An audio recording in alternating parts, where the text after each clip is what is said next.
doing things. And one of my absolute wonderful total geek out trips was a trip to Kennedy and get to watch SpaceX launch.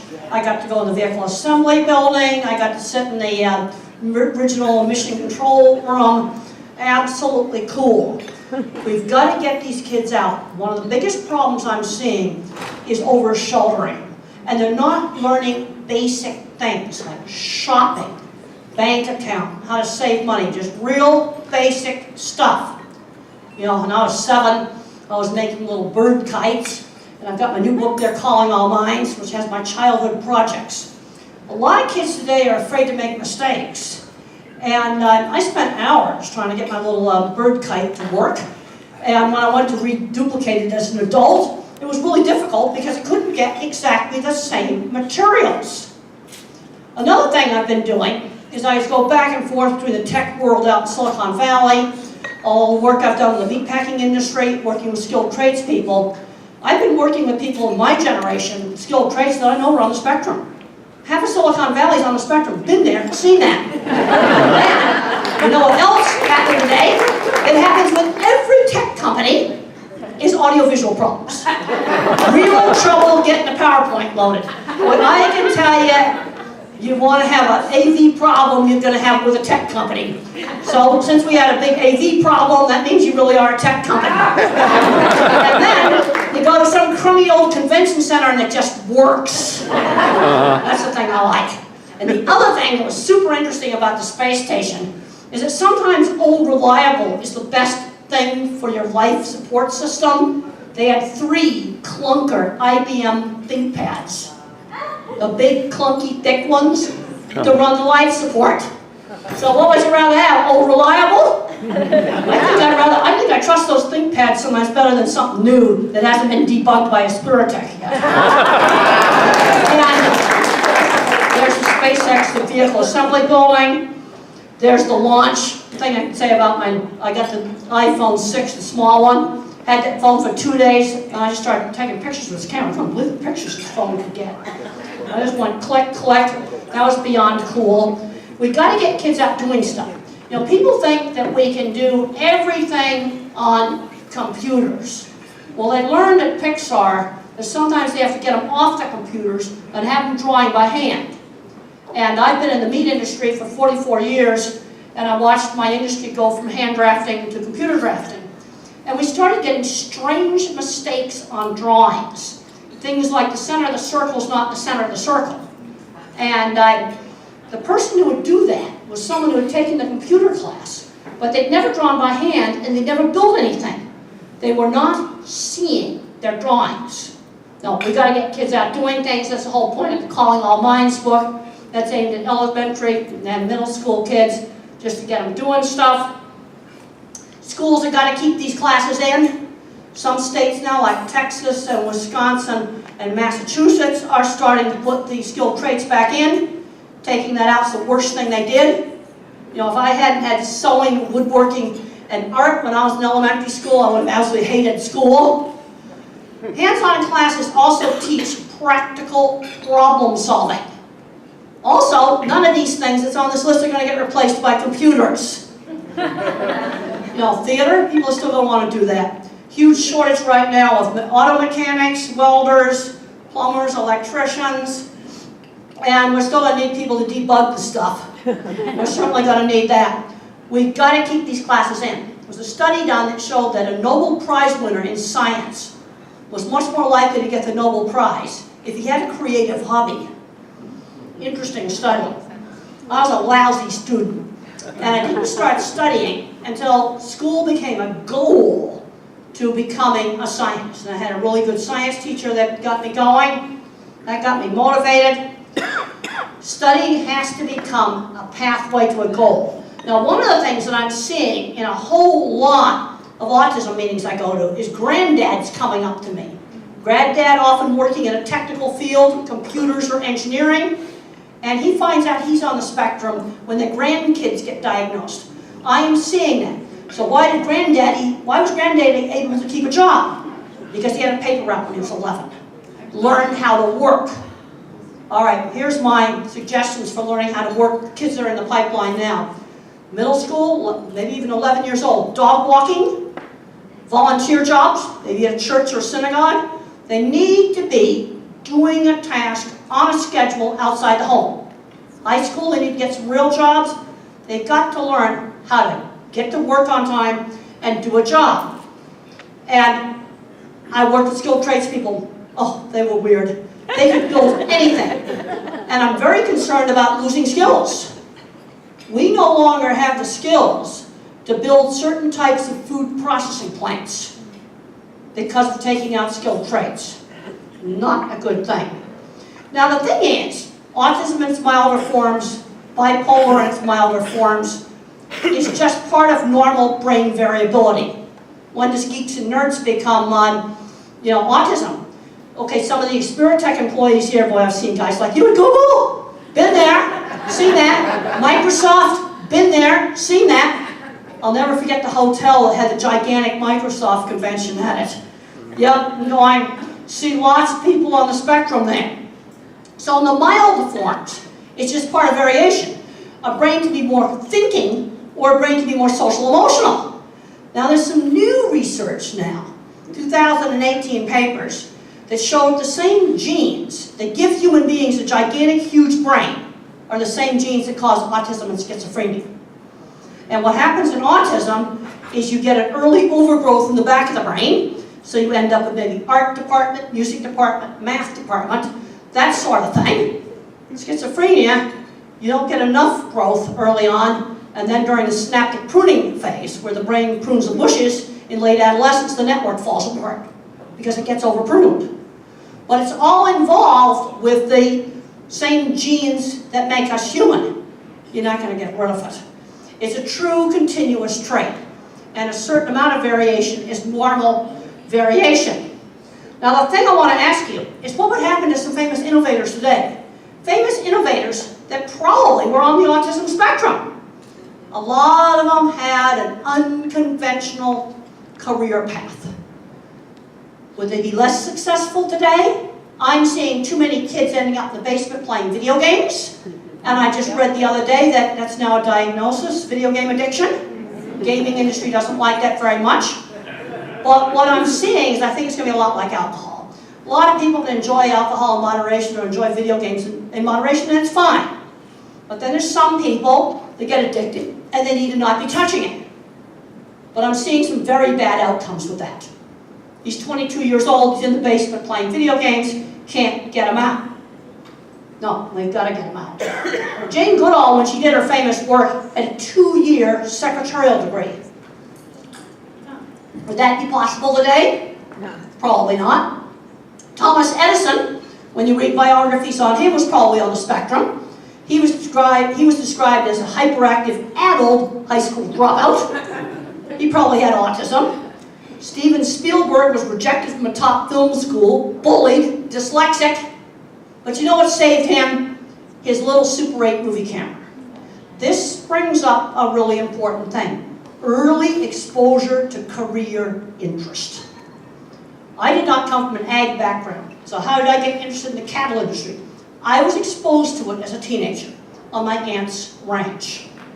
You know, students can't get interested in stuff they don't get exposed to. And I think it's really important for all students, especially now education is getting so expensive, to try careers on. Find out what you like, also find out maybe what you hate. You certainly don't want to be in a job that you hate. And Elon Musk, super interesting book here. I'll let you make your own conclusions. Totally nerdy. Bullied in high school. But another thing about him is he learned how to work at a young age, doing some really grubby, dirty jobs. Understands hard work. And there's his capsule docking up there with the space station. The dragon, its real name is Puff the Magic Dragon. And that doesn't sound very scientific, so they just call it Dragon. And then I got a chance to go to Houston. I'm in Mission Control right there, and you might wonder why there's nobody in Mission Control. Because they have blackouts. You see, there's some zones where there's no communication. Bathroom break. They got 6 minutes. And then they'll be back in there. And there's the space station simulator where I saw the IBM ThinkPads. Okay, common denominators of unique minds being successful. Growing up with lots of books and learning. Value of learning. And I'm happy to see books are coming back. I just did a talk yesterday at the American Booksellers Association for Calling All Minds. And people still like real books. And when I go on a plane, I'm happy to see lots of real books there. Early exposure to career interests. Hands-on projects. Learning how to work. Not too over-specialized. Had a great science teacher. But when I was young, I spent hours tinkering with my aviation projects, which are in Calling All Minds. Yes, and I couldn't get the exact paper for my bird kite. You're going to have to tinker to make file folders work. And internships. A Nobel Prize winner was 50% more likely to have an arts and crafts hobby. So what would happen to these guys today? Steve Jobs is probably on the spectrum, bullied in school, and he loved calligraphy. That was his creative hobby. Einstein had no language till age 3. What would happen to him today? Now, one of the issues that often comes up with young kids that are good at math is that they do it in their head. Did you know Stephen Hawking did all of his math in his head? Because he couldn't write. Another thing that Stephen Hawking said, do something your disability doesn't affect. And doing math in his head, he could do that. He could do math in his head. You know, these guys would definitely be labeled autistic today. Too many kids getting labels. I'm getting worried that our educational system is screening them out. What's going to happen to the next Einstein? But I'm getting very concerned. Educational system is screening out a lot of really, really smart kids. And here are dyslexic people that run major businesses. What would happen to them today? How about Gary Cohn at Goldman Sachs? Horrible student. And this was a guy that when he saw opportunity, he knew how to take advantage of it. He talked himself into a job that he didn't even know how to do by hitching a ride with another guy to the airport. Really sorry about the coughing. And okay, I want to try to not cough while I say this until you record this. I want to emphasize that on your product, you need to work on selling your product. When I was working in the cattle industry, the way I sold a job is I'd lay out my drawings, my brochures, my photographs, and just show off the work. Simply sell the work. There is a scene in the HBO movie where I go up to the editor of the magazine and get his card. That's a very important scene because I would do a whole bunch of work and design something. And then I would write it up in the cattle magazine. Become a writing machine. Write about how to make things successful. Don't get too hung up on the autism stuff. The emphasis should be on the work. I never talked to clients about autism. In fact, the biggest barrier I had was being a woman. And I had to make myself 3 times better than the guys. Sell the work. And we were just discussing the thing that Bose would not want to have happen. Okay, you test the new software updates. So I'm just imagining an airline passenger. He's on a really long flight. The real influential airline passenger takes his brand new Bose headset out of the plastic in the box, plugs it into his phone, and it doesn't work. He's going to be furious. And that's the thing that you prevent. Now, as a visual thinker, I see that. I can actually make kind of a movie of that in my head. You know, a lot of people have kind of unexpected career paths. This is Tina, project manager for our new chemistry building. She was a political science major. I think being a construction manager is a much better job than political science. But sometimes you can have unexpected career paths. A lot of really creative people didn't follow conventional paths. This is one of my most important slides. This is the different kinds of minds.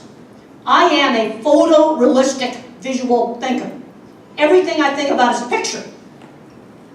So now when I visualize this flight, so I can actually create images. Yep, United Polaris business class. This is a high-end traveler, and he's going to trash that headset all over Facebook. You see, your company prevents that from happening. You know, because I'm an older businessman, and he puts it on, I'm sitting beside him, he plugs it in, and it doesn't work. And he's saying, that's a piece of garbage, I'm gonna... See, that's what you don't want to have happen. That's a worst case scenario. You see, I visualize that. And as a visual thinker, I visualize risk. I don't calculate it. I'm seeing this movie in my head that I can create of something Bose does not want to have happen. Then the other kind of thinker is the more computer person, the mathematical thinker, the programmer. They think in patterns. They don't see risk. They try to calculate risk. That is definitely not how my mind works. Now, as a photorealistic visual thinker, I can't do algebra. That screens me out of a lot of programs. Now, fortunately, Colorado State, because I've lobbied a lot about this, is now changing it so that you can do statistics to substitute for algebra. Because algebra doesn't make any sense to me. Now, there's certain fields you need it. I'm not going to be a chemist. Definitely not. And then you have the person who's a verbal facts thinker, who knows everything about, some product. There's different kinds of minds, and they work together. Let's take the iPhone, for example. Steve Jobs was an artist. That's why the phone was easy to use. But the engineers had to make it work. And I think after Steve died, I think they started to put too many features on it. Yeah. Because I had some problems with it losing voicemails. I talked to other people. They've had the same problem, especially after it's been in airplane mode or it's gotten out of range. Love the camera to pieces. I couldn't believe it. I was just going click, click, click at that launch. I couldn't believe the pictures I was getting. I just held it up there. I didn't know what it was going to do. And that little autofocus went right in on the rocket. I couldn't believe it. Really, really wonderful. You see, and I'm playing that back in my mind. And we also need to have the humanities. They show a different kind of thinking. But you have to figure out how the different minds can work together. The artist designed the interface.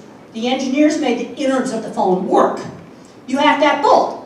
Another reason why we have to have visual thinkers is to prevent accidents like Fukushima.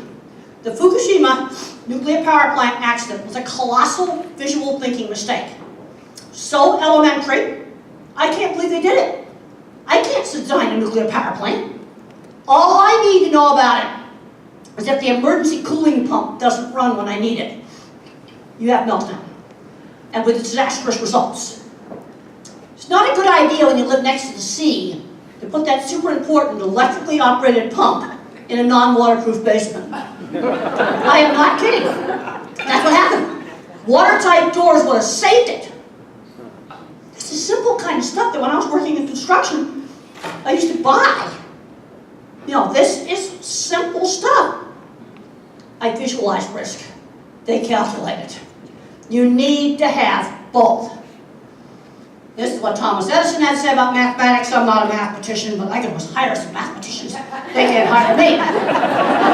And if you think what I'm telling you is just a bunch of foolishness, in my book, The Autistic Brain, I'll give you the science to show you that actually is a photorealistic visual thinker that thinks in pictures like me, and a pattern thinker that's mathematical. That would be Stephen Hawking. So you got these little kids that can do their math in their head, let them do it in their head. That's how Stephen Hawking thinks. Now I'm worried about strict algebra requirements, screening out the visual thinkers. We already talked about Fukushima. We also need visual thinkers in research. When I review a journal article, the thing that I look at is the method section. And I was reading about some cancer studies that came out with opposite results. Because one set of researchers shook their samples super hard, the other people just did this to them. It completely changed the results. Little differences in the methods make a big difference. There's different ways that you can teach math, more verbally or more visual spatial. What's important is the outcome. I spent 25 years in construction. I would sell that job. I'd draw up the drawings. I'm going to show you my sales stuff. I'd supervise construction, and then I had to make it work. There's an urgency in construction. You gotta make it work. You're working for Bose. You want to make sure that when he plugs that brand new headset in, or she plugs it in, it works. That's all the customer cares about. Okay, origami, a great thing for the pattern thinker. Now, people that think more mathematically, if I ask them something like visualize a church steeple, they sometimes get things of motion of people praying, or a verbal person just gets a pointy thing. I only see specific ones. I've also talked to a guy yesterday at the airport that is a total auditory learner. If I asked him to visualize his office, when he's not there he can't do it, or visualize his car. Most people can visualize stuff they're super familiar with. So the reason why I said church steeple, because most people don't own them, but they're out there in the environment. You're going to see them. I already discussed the phone. And we can get people that are so over-specialized, they got no creativity. Super smart kids, too narrow. I recommend avoiding totally narrow college majors. Combine some engineering. This is what SpaceX likes. And a lot of engineering stuff. They like engineering mixed up with computer science. Maybe throw some biology in there too. Mix and match. SpaceX is hiring. Only need undergraduate degrees, computer science, engineering mixed together. I checked out their whole job board. If you want to major in philosophy, let's have some business classes in there. I got to make you more employable. In my own case, I did animal behavior, psychology, and I did some neuroscience. But what I actually do is industrial design. There's two parts of engineering. There's the industrial design side and the mathematical side. And the industrial design side doesn't get enough benefit. Yes, let's say I'm shopping for watertight doors in Fukushima. I go try them out. And as soon as they show me, okay, here are the doors that got the right pressure rating and stuff like that. And I'm going to buy the door where I need absolutely no training to shut it correctly. And if I have to be Godzilla the gorilla to open and shut it, I ain't buying that one either. No training. I gotta walk up to it, it's gotta be obvious when it's closed correctly. Now let's make me think about the CRJ aircraft. Worst aircraft door in the world. I have had 3 flights canceled because that door did not close correctly. I can tell when a CRJ door closes correctly. And I've seen a pilot try to shut it 10 times, and I'm like, oh, we're going to cancel the flight. It's just a piece of crap, the CRJ door. It's bad design. Okay, let's not get too over-specialized. Isaac Asimov's had some good things to say about over-specialization. A degree is the first step down a ruinous highway. You don't want to waste it, so you go on the doctoral research, and you end up a thoroughgoing ignoramus on everything in the world, except for one subdivisional sliver of nothing. Okay, what's going to get replaced by artificial intelligence? I wouldn't bother studying radiology. But I think the things that you guys do are not going to get replaced. It's going to be the kind of stuff that's going to be hard for AI to replace. I wouldn't want to spend 10 years in medicine studying oncology. I think what's in the computer is going to replace you. It's already happening in China already. iPhone apps that can diagnose melanoma. And the way it works, it uses bottom-up thinking. And I go, wow, this is the same way I think. I get all this knowledge, I sort it into categories. And of course it's taught to sort melanoma from non-melanoma, for example. But I take information and I put it in categories. I think one of the ways to help people on the spectrum on the black and white thinking is you have to have more than one category. You know, you might have 4 categories. You know, really bad, a little bit bad, okay, you know, something where you categorize into more than one category. Top-down verbal thinkers overgeneralize. They'll say, what do I do about autistic kids? Well, I don't know. I don't know their age. I'm going to give you a different answer for 3-year-olds than I am for, teenagers. I have to have more information. Top-down thinkers that are verbal. Gross overgeneralization about things. Also, my thinking is sensory-based, it's not word-based. I see it first, then I hear it. Now I hear the airplane passenger. He's saying it quietly, but he's saying some not very nice words about the brand new headset that doesn't work. And he's not happy, and he's very grumpy for the whole rest of the flight. Here's the ultimate bottom-up thinking for medical research. We're not making any hypothesis up front. We're using the patient-derived data to make the hypothesis. That's exactly how I think. I'm going, wow, the more I'm reading about AI, I'm finding out that is how I think. It's bottom-up, not top-down. And machine learning is now going to really take over materials science, inventing new materials. Now, in animal behavior, being a visual thinker helped me because it was obvious to me to look at what the cattle were looking at. And when the cattle refused to walk through the chutes, I noticed they'd walk at a coat on a fence, a reflection, a vehicle parked alongside the chute, things that most people didn't pay attention to. It was obvious to me. And when I first started, I didn't know other people didn't think visually. I thought everybody was a visual thinker. I didn't know that my thinking was different. It's been an interesting journey learning that. How many people know what that is? Those are eclipse shadows. When eclipse is on our campus, 90–95% eclipse shines through the trees. The tree branches act like pinhole cameras. And you can see the little tiny eclipses. I noticed these shadows. I didn't know eclipses did this. Other students were just walking over it. I noticed it. This was on the sidewalk right in front of our library at class change time. I noticed that something was strange about the shadows. And 40 years later, I still have to talk to people about taking chains out of cattle handling facilities. Why do I have to keep talking about it? Because people aren't seeing. So now I give you written checklists. Or maybe little yellow pieces of tape to scare the cattle. And we got to make sure we give them a non-slip floor. All right, let's see how good you got. Good observation. Raise your hand if you saw that animal was looking at the sunbeam. Oh, we're doing lousy. Real lousy. And you know who does super well on this? Elementary school kids. I can use the exact same slides, show it to elementary school kids, and half the hands go up. Because they are more visual thinkers. I showed it at Fermi Lab to all the mathematicians. Don't see it. Mathematicians calculate. Visual thinkers see risk. I see this angry passenger. And he's really mad about the headset now. He's got 10 more hours of flight to go. On a night flight, he's not happy. Even though he's in Polaris business class on United. You see, I tend to think specific. Okay, animal memories are specific because they're sensory-based, not word-based. I tell people, you want to understand animal behavior? Get away from words. What does it see, smell, hear?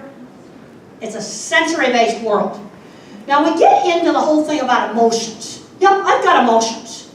But I remember crying for an entire flight when I read an article about Ed Stone, the scientist that is still monitoring the Voyager space probe. Something like 40 years later, it still works. Yeah, they bootleg the very best parts. Okay, we got to get the job done. And it's leaving the solar system, and we may find out why Earth is a Class M planet. But the problem is, they've lost all their funding. They've been kicked out of NASA. Their control room is now in a strip mall. He goes there every day. Yes, we may learn why we have life on Earth. He may be able to learn that. I don't understand some of the physics of how they can learn this, but I got very emotional about this. You see, it's seeking knowledge. Seeking knowledge. I get really, really choked up about that. And then I take some nice pictures of Saturn along the way. And there is, he's probably He's 81, he's probably 82 now. These slides are about a year old. Still going there every day, seeking knowledge. And he says, yes, I got some nice young 50-year-olds that I'm training on the technology. And I think they keep their data on 8-track tapes. You're talking ancient here. It's the urge to explore. So I got extremely emotional when I read about this New York Times magazine. I cried for the whole entire flight. And I tore the article out and I kept it. Let's start working on teaching kids to work. Middle school kids walking dogs, selling cookies, running yard sales, volunteer jobs. You know, a lot of moms can't let go on letting their kids do the most simple, safe stuff. Now again, I remember specific examples. I remember talking to a mom with a 16-year-old who looked like he ought to go work for Aspiritech or go work for Silicon Valley. This kid had never shopped. And I suggested that he buy some printer paper, and Mom burst into tears and started crying. She says, I can't let go. Buying printer paper? I mean, I was buying little things when I was 7 years old, and I knew exactly what I could buy with 50 cents. I could buy 5 comics, but if I wanted a 69-cent airplane, I had to save for 2 weeks. I was learning that at a very, very young age. Here's jobs I had. 13 years old, mother got me a job with a freelance seamstress. I took apart dresses and hemmed them. I was cleaning horse stalls at 15. I was roofing at 16, totally illegal now. Man, I love it. Sign painting, and I had to make signs other people would want. See, that's the beginning of a freelance business. And then I did college internships before we had college internships. My mother helped set some of these up. She knew that I had to get out and do things. And on one of the internships, I had to rent a house with another lady, and I did pharmaceutical experiments on mice. And while I was in high school, I got kicked out of regular 9th grade. I went to a special boarding school for gifted kids with autism and emotional problems. And I did lots of carpentry work. I cleaned a lot of horse stalls, and no studying. But you know what? I learned how to work in a really expensive school of horse barn management. Then when I was working on my master's, I was painting signs at the Arizona State Fair. And how did I get this job? I walked up to an old sign painter and I showed him my portfolio of signs. You show the work. And there's my sign painting truck. This brings up driving. Let's talk about learning how to drive. My aunt's ranch, it was 3 miles up to the mailbox and 3 miles back. By the end of the summer, I'd done 200 miles before we touched traffic. You see, this solves the problem with the brain having problems with multitasking, with low working memory capacity. Learn how to drive, train the motor memory before we touch traffic. So what I'm recommending is 20 minutes a day, that's how long it took to go up to the mailbox and back country roads, subdivisions at 2 o'clock in the afternoon when they're deserted, big parking lots. Do that for about 20 minutes a day, burn up a tank of gas, then we start doing some little tiny baby traffic. Driver's ed chucks them in the deep end way too quick. Now, you don't want to do that. You got to train that motor memory first, just on car operation, before we do traffic. I can't emphasize that enough. Because if I hadn't known how to drive, there would have been no way for me to have done my cattle stuff. That required driving. Favorite classes? Loved my animal behavior class. I also loved my English literature class. I thought I was going to hate it, but I ended up loving it. Because we'd read the original texts of some classical writing, and the professor described what the authors were trying to communicate, kind of the deeper meaning. And then I had to take this stupid exercise class called body mechanics, which I absolutely despised. It was totally worthless. But sometimes you got to do some stupid things like that. Good teachers. I had a great science teacher. I had Ann out on the ranch. And I had a great contractor that recognized my abilities, and he seeked me out. Again, that's looking at the work. So what would happen to me today? I got excellent early intervention.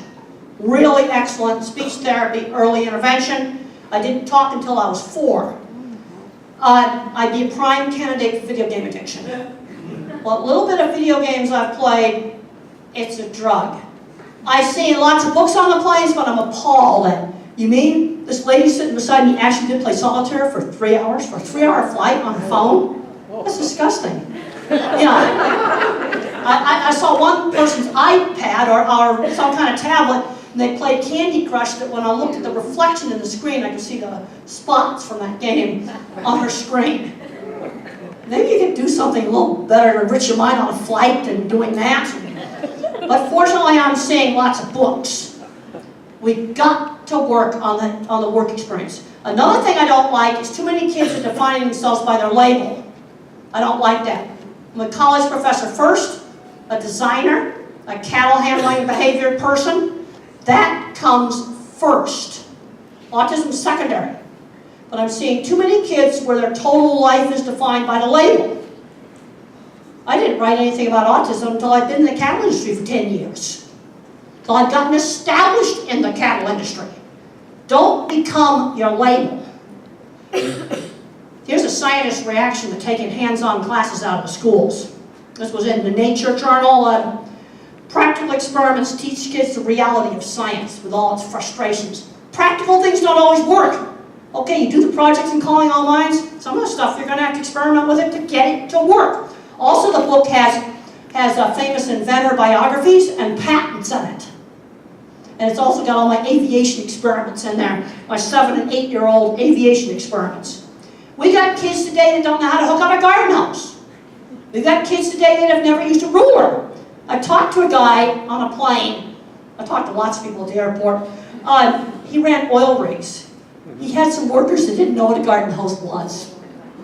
This is really getting bad. Now it's fun to look around inside my brain, and I found out that I've got a really big visual thinking circuit. So there's another picture of it. But here you can see the trashed out algebra department. And I have no working memory. You cannot load working memory. Long strings of verbal information don't work. I need to write down step by step. If there's a task that involves a sequence, I need to write down a pilot's checklist, step by step, of what I have to do. You know, and then on jobs, okay, what is the outcome? You're going to debug this software to make sure, well, this is pretty straightforward. No matter what phone or whatever you try this headset on, it will work on it. That's pretty simple. What the outcome is. No matter what device it's used with, it better work. That's a real straightforward outcome. Okay, let's say it's programming. Then you say, I want you to design a program using this platform, this much memory, this type of hardware that does such and such. In other words, a very clear outcome. I think another thing, I was out at a tech company and they're hiring, they had a man that had autism and he had problems with prioritizing things. The black and white memory, we got to show him how to divide priorities up into maybe 4 categories. So if you see a work colleague at dinner and you get all excited about that, that's like it doesn't matter category. So you spend an extra 5 minutes talking to her. That's not something to get upset about. Not getting your work done on time, that's top priority. Getting to work, not missing the bus. Something like that. That's much higher priority than whether a work colleague met you in a restaurant and delayed whatever you're going to do for 5 minutes. So we talked about there's a category of not important. You know, like maybe you have 4 categories of how important stuff is. That's what we do in cattle lameness scoring. You have 4 categories. Normal, lame keeps up with the buddies when they're walking. Lame does not keep up with the buddies and can barely walk. Okay, one advantage in the cattle industry is no academic barrier of entry. That's also true for tech and for anything with programming. If you can do it, you're hired. Show off the work, you're hired. And how did I get around the algebra requirement? 67, it wasn't required. The national standard was finite math, mainly statistics and probability. And I entered college on probation, and I worked hard. My mother pounded open the back door of the college. Okay, educated life, my art ability was always enhanced, always encouraged. Take the thing the kid's good at, build on it. There's too much emphasis in special ed on deficits, and not enough emphasis on building up the talent area. Now, yeah, I bet there's some work on deficits. You know, in order to survive, a kid's got to have a 6th grade level reading level. Let me give you 2 little tricks for dyslexia. that works sometimes. Colored paper. Try printing a homework on different colored papers. Try different fonts. Lavender, light blue, gray, tan, real pale colored papers. Just try that. Maybe try mess around with the background colors on the computer. Also try a piece of cardboard with a slot in it. They can move up and down the text and experiment with different size slots. Those are two simple things you can try that sometimes work. And they're so simple and so safe and so cheap, you might as well just try them. When I was a little kid, my favorite book was about inventors. So that's why in Calling All Minds, I've got inventor biographies in there. I got my grandfather's autopilot patent in there. Now that's a good example of two minds working together. There's a guy called Andronikian who came up with this crazy idea for an autopilot sensor.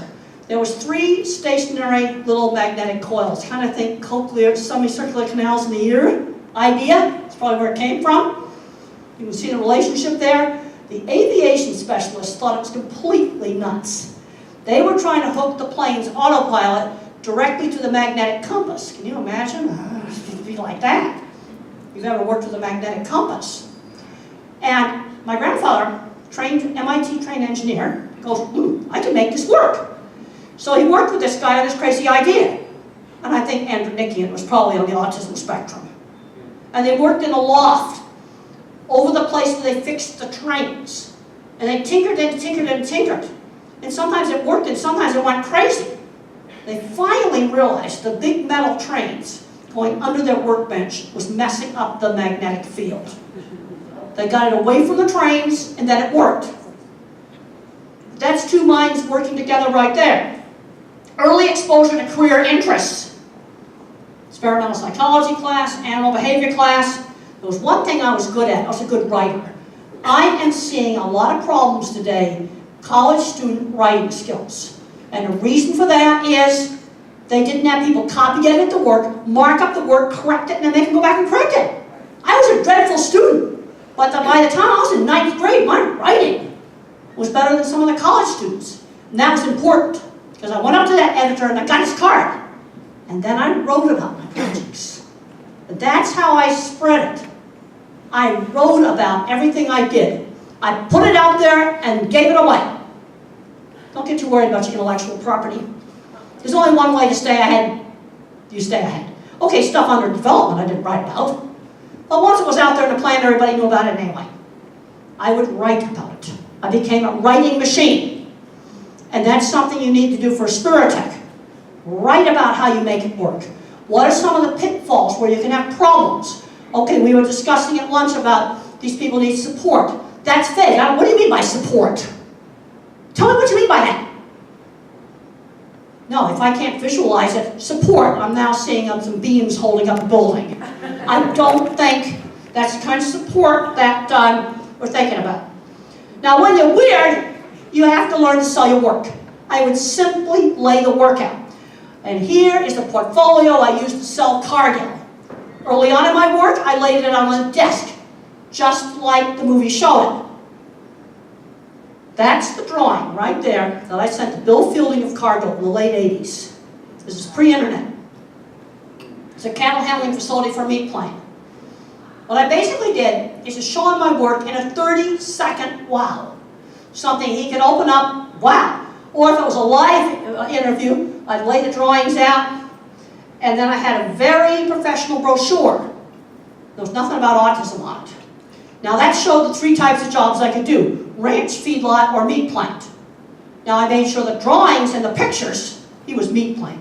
So I just showed him meat plant stuff. You know, you wouldn't show some other wrong kind of software to Bose.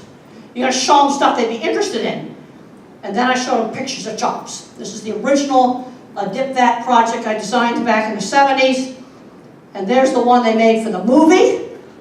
Really cool. They duplicated my jobs from the real drawings. And there's 2 of my jobs starting.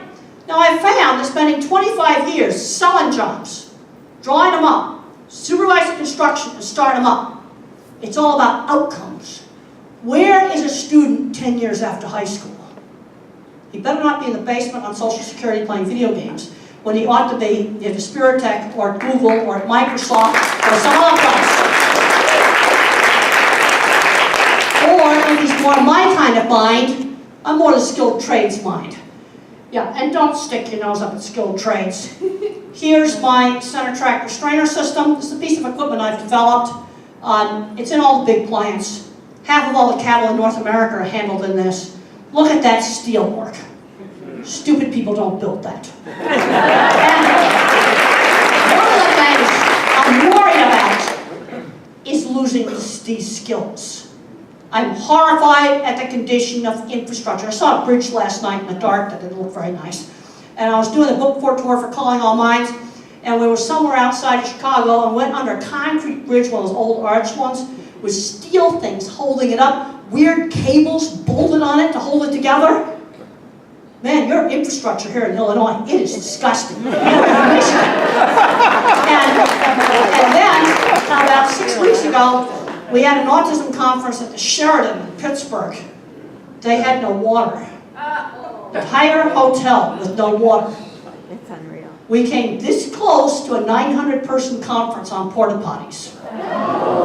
Fortunately, they got the water back on. Brown crud came out of the faucets, but they got it back on. Pittsburgh Sheraton. Then my book publisher for Calling All Minds put me up in a really classy hotel in New York that had no hot water because Con Edison had something broken in the street. Yeah, I am very concerned. We're losing know-how on infrastructure. You know, fancy condo, fancy big apartment building won't be very nice without electricity and water, especially without water. That's the worst. And you need people to fix equipment in these factories. Yeah, the people that are quirky and different, they're the ones who can fix anything, build anything. And there's the original dip vac drawings. So what I would do when I go into a client is I'd like take a big drawing, it was a 2 foot by 3 foot drawing, just lay it on the table, sell that work. I never said anything about autism. I just laid the work out on the table. And then I'd say, here are pictures. Here's satisfied clients. And here's my brochure. Nothing about autism on it. I think sometimes we need to play that down. Just work on selling the work. You're going to be the best. And Bose is never going to have a headphone that's going to not work. Yeah, because of some computer issue. And these are more of the drawings I would send to clients. So I sent Bill Fielding the drawing, the brochure. I'd send him this picture. He got this picture. These are two of the pictures I actually sent in the original portfolio. That was ranch. I wouldn't have sent him that because he's meat plant. That's ranch. Now, half the cattle are now handled in equipment I designed. Now, the thing that I found when I was young, I thought I could fix everything in the world with engineering. The other half of the equation is management. Because half my clients tore up my stuff and wrecked it. That was very, very, very discouraging. Then I developed a very simple evaluation system for the equipment. And the thing that's the trick is what are the critical control points to evaluate? What are the really important things? And I worked with various companies like McDonald's and Wendy's on implementing this. And the number one reason why stunning would not work in a meat plant was broken equipment. We had to just go through these plants and make them fix stuff. And out of 75 plants, only 3 had to build something expensive. Everything else we fixed with simple stuff. Lots of non-slip flooring went in. Lots of stuff with lighting, because cattle are afraid of the dark. There's my center track restrainer system. If you want to see this work, you can look up Beef Plant Video Tour with Temple Grandin. This is a piece of equipment I developed. But I worked with really skilled, quirky millwrights and steel workers who built the equipment. Quite a few of them on the autism spectrum. There's some of these guys own metal fabrication companies. This is what makes me go crazy as I go back and forth between autism and then I go out in the construction world. Yeah, they're all retiring now. Who's going to replace them? So I measured 5 simple things. It's like traffic rules for meat plants. You got to figure out what 5 things you're going to measure. I love the critical control point approach because you pick out the things that are really important. In using the critical control point approach, I want to get you thinking this way. If you could only enforce 3 traffic rules, for maximum public safety, which 3 traffic rules would you enforce? Okay, give me some ideas here. Stopping, yes, definitely. Red light and stop sign, yes, definitely, okay? Speed. Okay, but almost every group where I've asked this doesn't come up with the 800-pound gorilla first, drunk driving.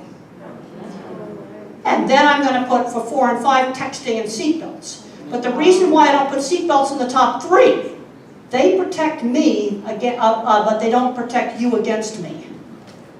If I'm a terrible driver, seatbelts save me. They don't help you very much if I run into you. So that's why they're not in the top 3. But I'll have people say, like failure to use a turn signal when you change a lane. Yeah, that's important. But it's not a critical control point. It's a process developed in food safety. Because the thing that they learned when we first started doing really getting into food safety in the early 90s is you can't measure everything in the plant. You have to figure out what part of the process is really the most critical stuff to measure. So we measure things like vocalization. Cattle mooing when you handle them, something nasty's happening. That's a very sensitive measure for trouble, like poking with too many prods, slamming doors on them, just doing something really nasty to them. Falling down, that can be rough handling, or it can be slippery floors. See, they're outcome variables. See, traffic rules don't tell you how to build a car. It is outcome. Construction's all about outcome. You've got to start looking more at long-term outcome in education. That's true for all education.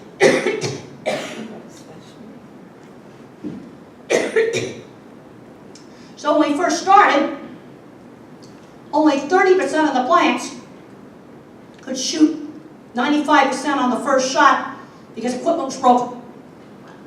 We had to make them go in and fix it. Lack of maintenance. People were really surprised that lack of maintenance was a problem. That's a management issue. It's not an equipment issue. It's management. The thing I found is people want the magic thing more than they want the management. Like in schools, for example, people thought if we put internet in the schools, that's going to make the schools wonderful. That didn't work. That doesn't replace good teaching. Teaching's the management side of it. So let's look at who actually builds a big factory, whether it be a meat plant or some other kind of big factory, like a car plant. And I've been in a lot of factories. And the visual thinkers like me, in the drafting department, we lay out the whole entire plant. Design a lot of the workflows for conveyors and things like that. That quirky guys down in the shop invent the new equipment. Lots of visual thinkers, kind of autistic, dyslexic people there. And the formal trained mathematical engineers, we need you. Boilers, refrigeration, roof truss loading, soil compaction. You see, you need to have all the different minds to build a really good factory. Now I'm thinking about the mess at the Denver airport. $42 million mess. They sloped the gate aprons into the building. So our famous alien tunnels are full of rats and mold. $42 million to rip out foot-thick concrete slabs. I was looking at it just the other day. I go, man, they got a great concrete cutting saw. They can cut foot-thick concrete with that. But pretty expensive mess because it sloped the floor, the slabs the wrong way. Yes, I've been watching that at the airport. It makes me angry every time I see it. But when the thing is, when you start learning about how there's different kinds of minds, you have to think about how they can work together, how the skills complement each other. And the first step is knowing that people think differently. So going back to the iPhone, for example, the artist made the interface easy to use. The mathematically trained engineer makes the innards work, so that when you go like that, it actually works. You see, that's a perfect example of the different kinds of minds doing stuff. And we've got to make sure educators don't screen out some of these unique minds. Well, now it's time to do lots of questions, and I hope I don't get in another coughing fit. I'm really sorry about the coughing.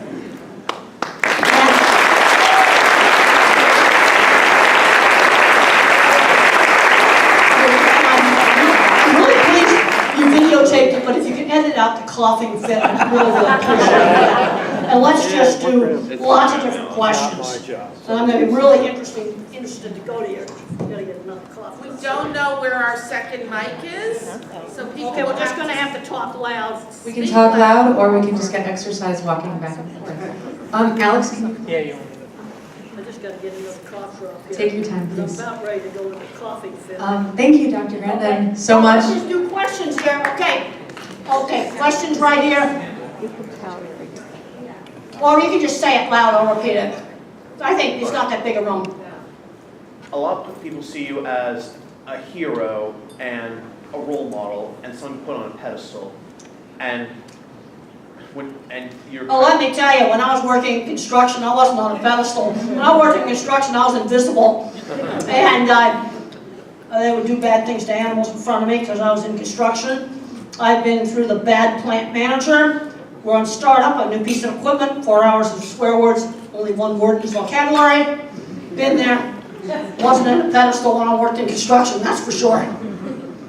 And in particular, you've been a beacon of hope to parents who otherwise didn't really see much of a future for their children.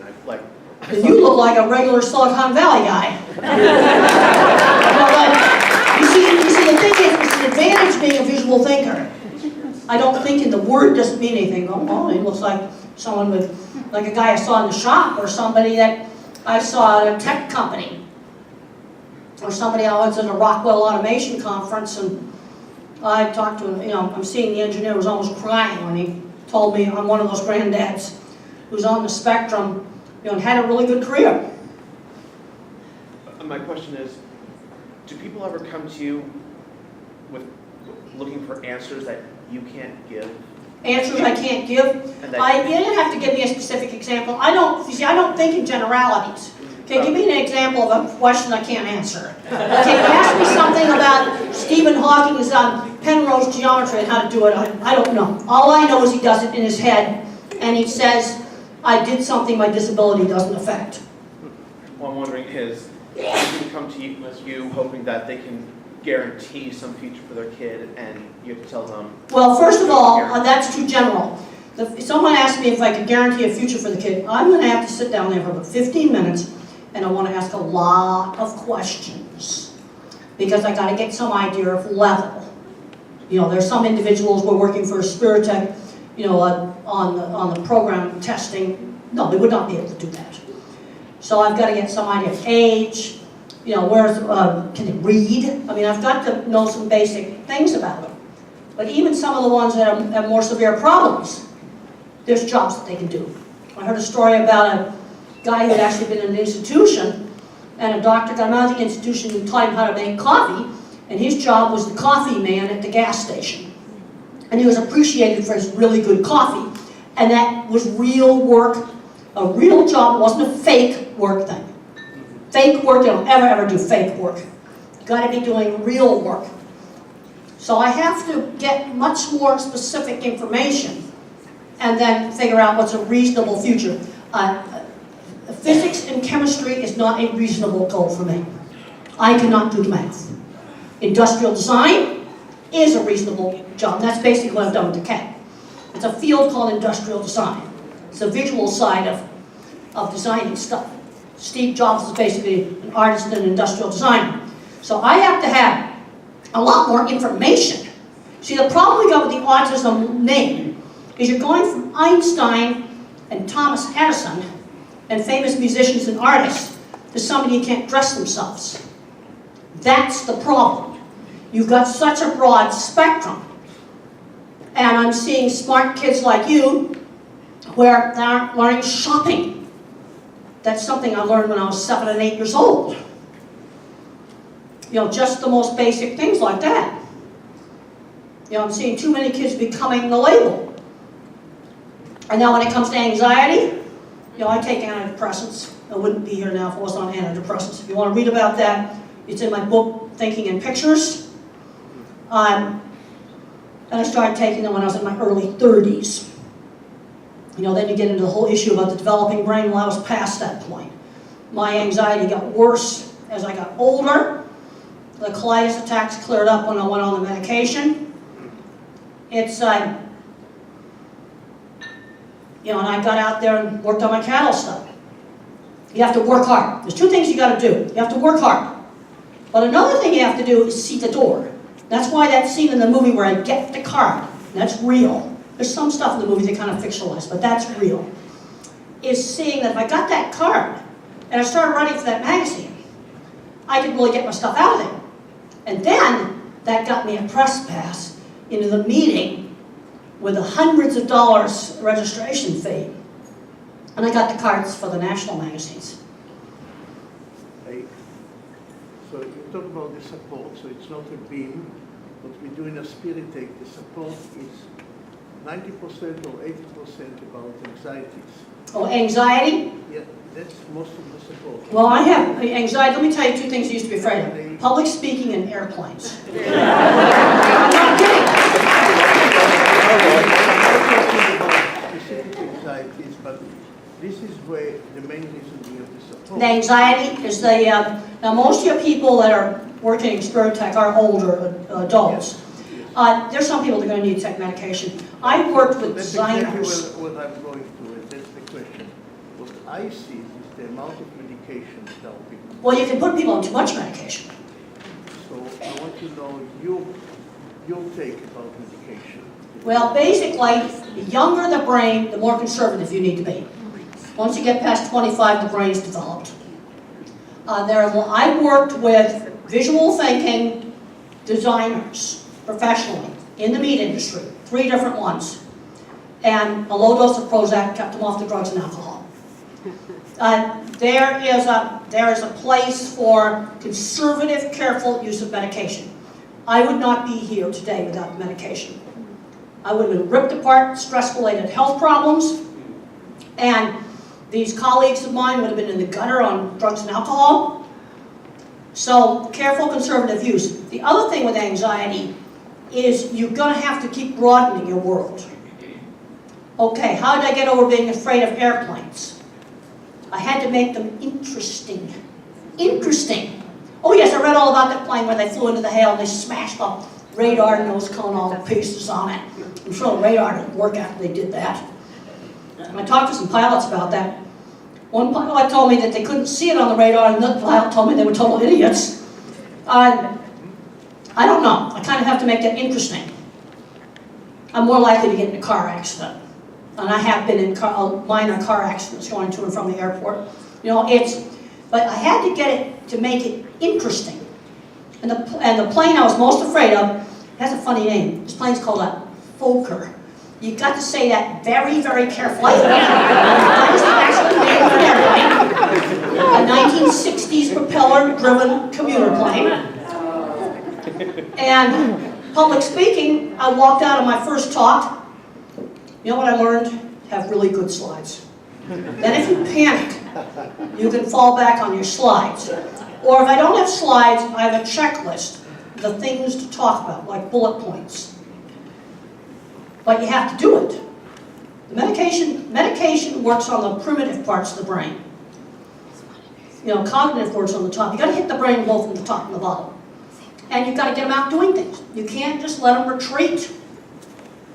They've got to do things. And I can remember being anxious about all kinds of things, and Mother had a very good sense of how to push me, stretch me. I call it stretching. Stretching me to do new things. Because a lot of the people I worked with were highly anxious. Social media, Facebook, something the younger generation faces today. Oh, and you get bullying on Facebook. That's horrible. Because when I was in high school, when I did horseback riding, model rockets, and electronics, I was not bullied. They were refuges from bullying. Well, now today, I'd have my phone with me and somebody be texting bullying over the phone. But what about specifically from the addictive qualities? We have got to control the screen time. We have got to control it. Because some of these kids are going nowhere. All right, I can tell you 3 places I don't want kids going. Non-stop video games in the basement, dead or in jail. All right, those are 3 outcomes I don't want. You see, construction really affects how I think. You have to get the job done. There's also an urgency in construction. I talked to too many parents and I suggested a kid get a job and they said, we're thinking about it. I said, I'm in construction. You got to order the steel. There's a point where you gotta do. And I've pushed a lot of parents, you gotta get your kid a job. And I'll say, know anybody that runs a shop, a little independent shop? Grease the skids, get them in there. Bypass the interview process. You know, you gotta get it done. Because the anxiety stuff gets worse. They hole up in the basement, it just gets worse. So one of the things I'm noticing with parents today is that... Speak up. Sorry. Is this better? Yeah, that's fine. Yeah, just speak up so people can hear you. Yeah, so one of the things I'm noticing with parents today is that they always talk about how brilliant their kids are, and I'm noticing this as... Well, yeah, but the brilliant kids got to get out and do something. I don't want to hold up in the basement. And I'll tell you something I don't want. It makes me sick. What? Daddy works for Boeing or some other big aero engineering company, and he plays video games every weekend with his son. His son's holed up playing video games, didn't learn one droplet of engineering. I hate video And that games. makes me crazy. So anyway, the point I wanted to make is that these mothers talk about how smart their kids are, and they have all of these networks and these friends, and they're putting them on Social Security, which, by the way, I just got off. Thank you so much. Well, they're putting them on Social Security. We want to be, I'm seeing people getting coached on how to get on Social Security, and a really smart kid ought to be working for a tech company. I know. I mean, this is what makes me crazy. I've been to Microsoft, I've been to Google, I've been to SAS, I've been to Rockwell Automation. Yeah. I have given talks, this same talk basically at different tech companies. And I see older people that are definitely on the spectrum all over it. This is what makes me crazy as I go back and forth between the tech world, the skilled trades world, and the cattle world, and the autism world. Yeah. And the people of my generation, basically the ones that had no speech delay, they all had jobs. I know. I have a job. I work at a university myself. And the other thing, the thing about the autistic mind, since it's a bottom-up thinker, is you fill the database with information. You can then sort into more fine categories and not be as rigid. If you don't fill the database, then you're going to have a real difficult time. We've got to get out and do things. Yeah. Well, and the other part that bugs me too is that these parents, again, they boast about how smart their kids are, and they're sticking them on these work programs, and they're keeping them down. Well, the thing is, the other thing I see on some of these work programs, there are a lot of kids where bagging groceries when you're 16 is good, just job training to learn the discipline of work. And you might have somebody with Down syndrome or something like that where bagging groceries is a suitable career. And then you've got another kid where it's not a suitable career. You see, people are not making the differentiation. No, they're not. And the other thing I'm seeing is I'm seeing straight A honor students with a label, graduating with PhDs and just trash it in the workplace because they never learned how to work. I know somebody. And my parents spent a lot of money to send me to special boarding school, horse barn management. But I learned how to work. I have a young cousin who's 21 years old. He's on the He's 21 years old. We just got to make sure everybody hears. 21 years old, on the spectrum. He's going to be a senior advisor, and he really dislikes Autism Speaks because they're looking for a cure. Okay, first of all, I want to worry about his career. Let's get out of the politics. All right, he's 21 years old, and what's he doing? He's going to be a senior advisor. He's a history major. What's he done for work experience? Oh gosh, he's very political. So he has worked for campaigns. He met when he was young the Clintons. I can tell you I avoid politics. It's like, I don't want to walk and step in it.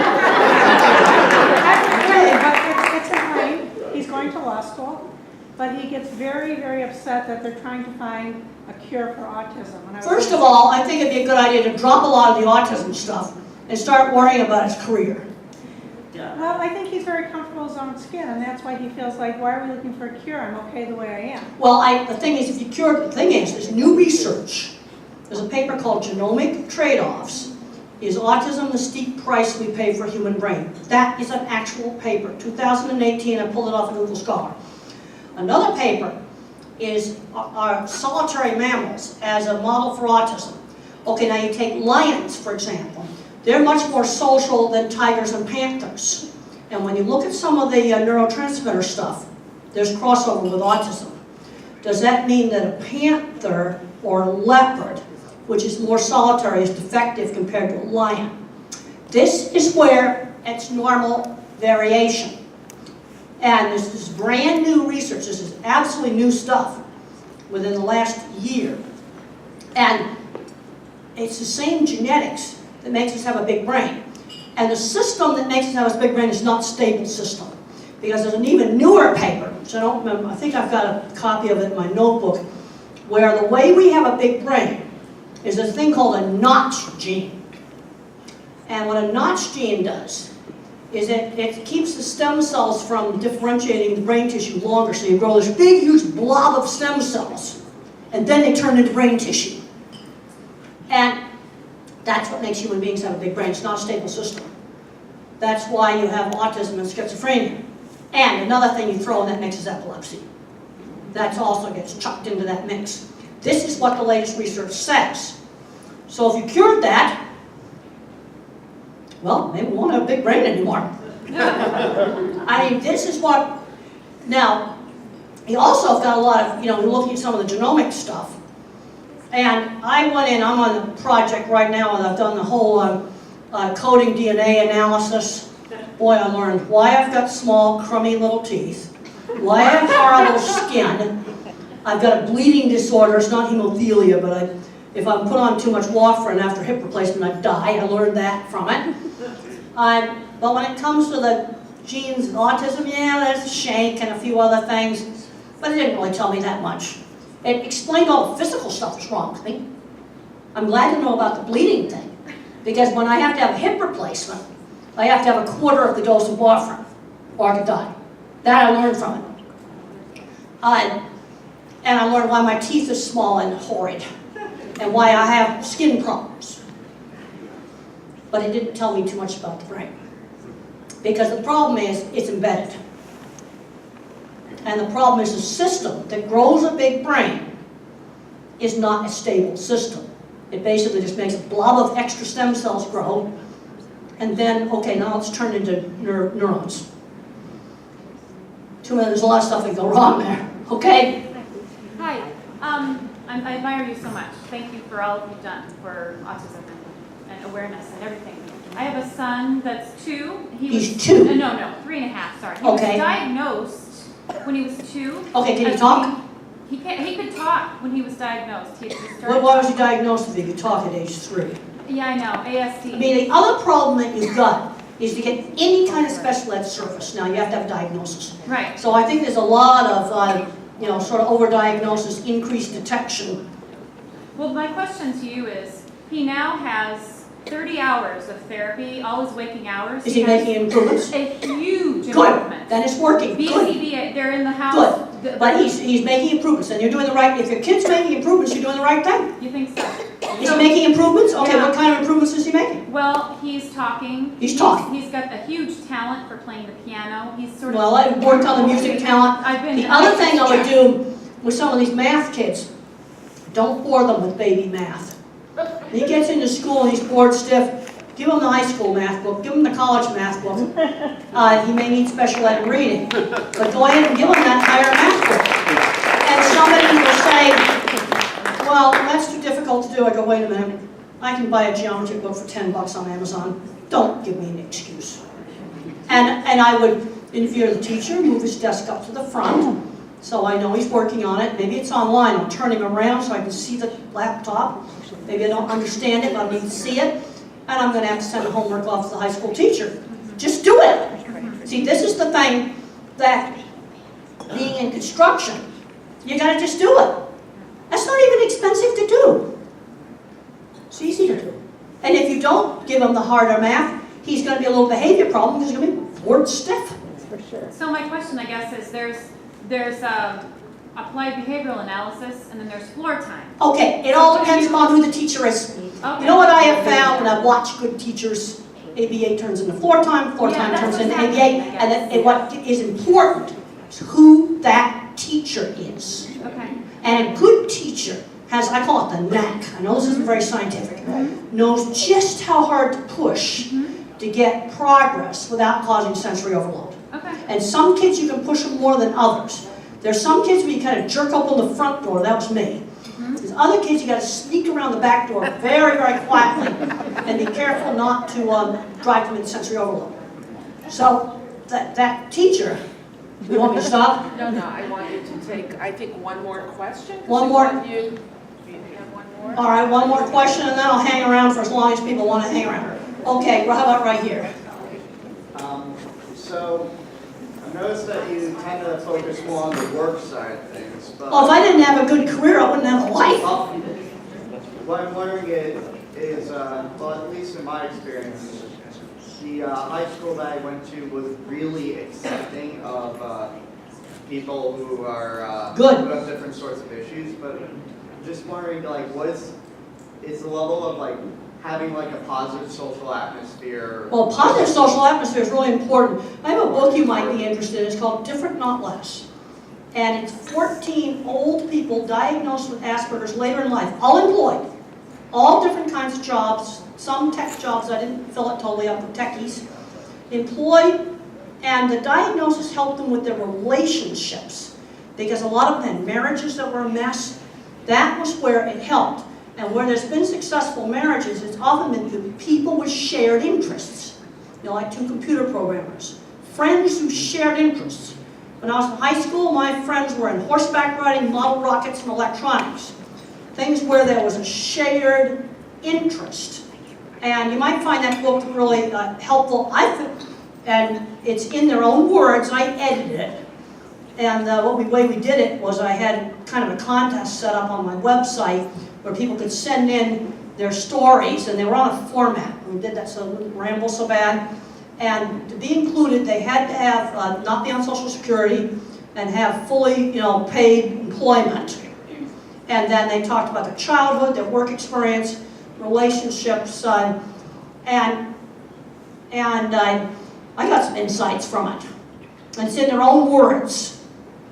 And there were 14 out of the 28 entries that were picked. Okay, if they were on Social Security, that was automatically thrown out. If they were and stuff too much autism-related stuff, I threw out. I wanted them out in different jobs ranging from tour guide, veterinarian, computer person, aid for working with old folks, a whole bunch of different things.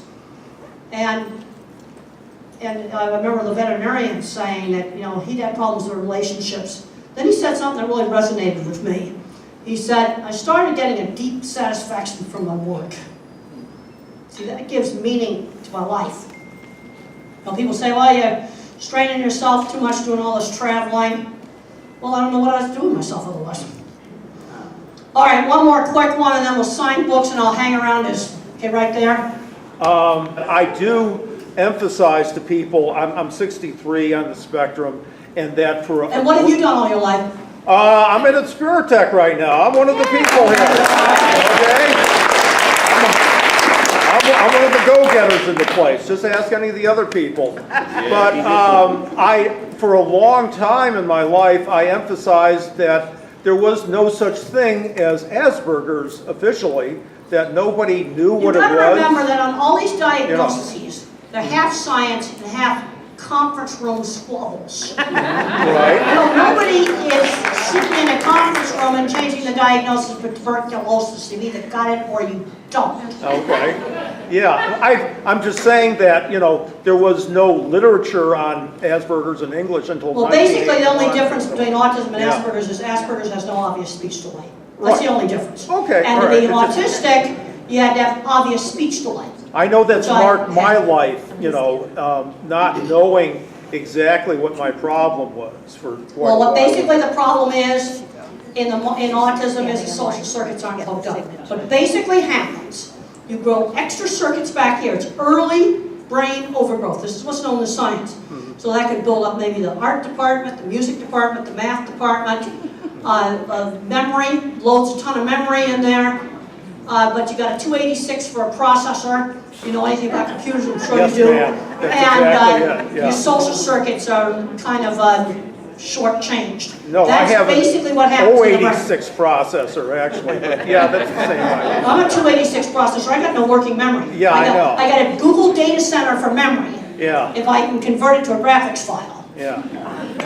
But I can't multitask. This is the reason why on the driving, Okay. I want to get this long period of practice in a totally safe place to train your motor memory, your motor cortex, steering, braking, and gas before we touch traffic. And then that deals with this multitasking issue.